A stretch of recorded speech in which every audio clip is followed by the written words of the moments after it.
कि नहीं? तेली रास्ता में मिल जाता था तो लोग रास्ता से घूम आता था कि तेली मिल गए तो चले लो, जतरा ठीक ना हो। तो भैया ये जतरा कौन खराब किया? जो मुट्ठी भर, जो एंटीना छाप वाला जो लोग जो ऊपर बैठा है धर्म में, जिसको पंडित कहते हैं, पाखंडी कहते हैं, उसने तेली जो उसके पास में ऐसा कला था कि सरसों से, राई से, तीसी से तेल निकाल करके आपको बढ़िया पराठा, बढ़िया सब्जी, बढ़िया तरकारी बनाने का विधि आप तक पहुंचाता था। उससे जतरा खराब कर। इस देश में ही रामविलास पासवान जी से सावा भी तो धरती छुआता था। छुआता कि नहीं छुआता? हम लोग तो नहीं छुआते हैं, लेकिन कौन लोग छुपाता है? जिनके चिराग पासवान जी हनुमान बन के घूम रहे हैं, वही लोग छुपाता है। छुपाता है कि नहीं भैया?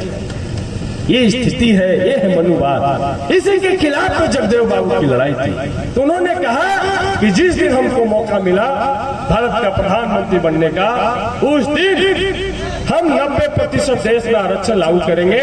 और सिर्फ आरक्षण नौकरी में नहीं लागू करेंगे, विधानसभा, लोकसभा में भी 90% आरक्षण लागू करेंगे।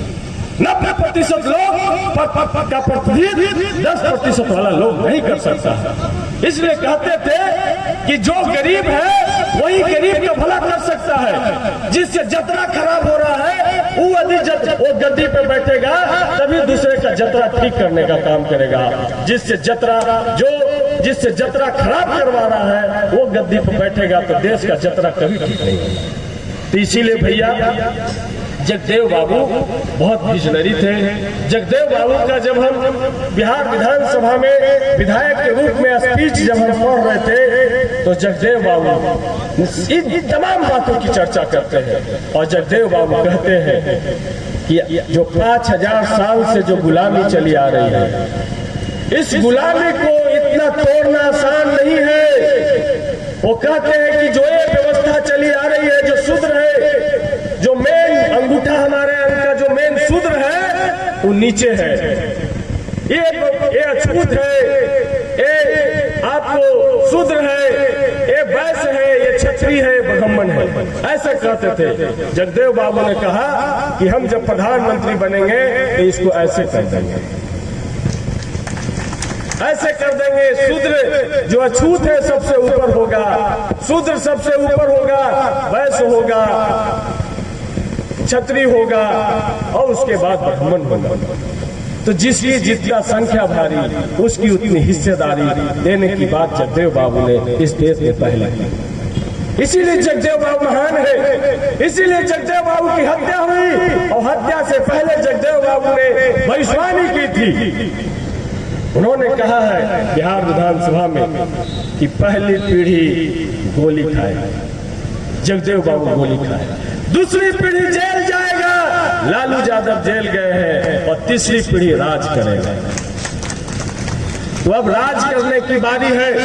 इसलिए आप तमाम दलित पिछड़ों अकलियतों से हम यही अपील करने आए हैं। मखदूमपुर रहने वाले तो गया से ही है, लेकिन आप लोग मखदूमपुर भेजे हैं तो मखदूमपुर से चल के हम यही कहने आए हैं आप लोगों से कि अनुसूचित जाति के भाई लोग, बिहार में आप 22 भाग में बटे हैं, तो एक हो जाइए। क्यों एक हो जाइए?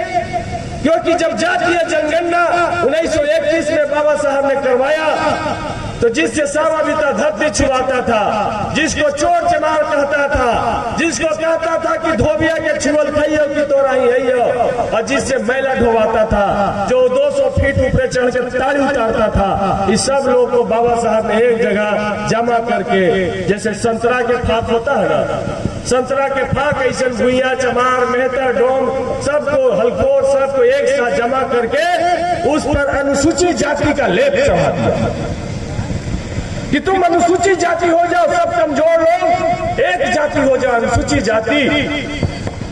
लेकिन दुर्भाग्य से आज आजादी के 75 साल बाद जब वो छिलका को हटाते हैं तो एक भी उसके अंदर से अनुसूचित जाति नहीं निकलता है।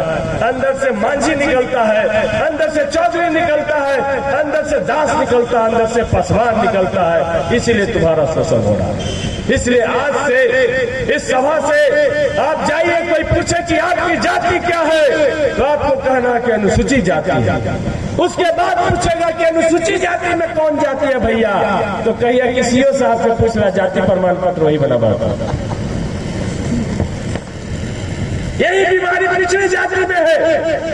बाबा साहब ने इनको नाम दिया पिछड़ी जाति, जिनका विकास में पिछड़ गए, जो शिक्षा में पिछड़ गए थे, जो जिनके यहाँ भोजन बढ़िया से नहीं था, जो उत्पादन तो करते थे लेकिन सारा उनका जो फसल था वो चुंगी में और जमींदार लोग को जमींदारी में देने में चला जाता था। उनको भरपेट भोजन नहीं मिलता था, इसलिए उनका विकास पिछड़ गया था, इसलिए उसको पिछड़ी जाति नाम दिया। लेकिन पिछड़ी जाति के भी छिलका हटाइएगा तो निकलेगा अंदर से, गर्व से कहो हम जादव है, तो उन्हें से कहेगा कि गर्व से कहो हम कोयरी है, तो उन्हें से कहेगा गर्व से कहो हम सोनार है, तो लोहार है, तो ठठेरा है। करते रहिए, उन्हें 3% एंटीना वाला लूट लूट के खाते रहेगा आपको।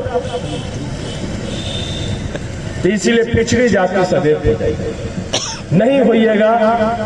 बहुत बुरा समय आ रहा है जो हम सब अनुभव कर रहे हैं। सुबोध भाई विस्तार से बताएंगे कि जिस तरीके से संसद में हमला होता है, भारतीय जनता पार्टी के सांसद प्रताप सिंह के साइन पर वो हमलावर संसद के अंदर आते हैं, लेकिन एक जिसके साइन पे हमला करने के लिए लोग आते हैं उसको बर्खास्त नहीं करके सिर्फ सवाल करने पे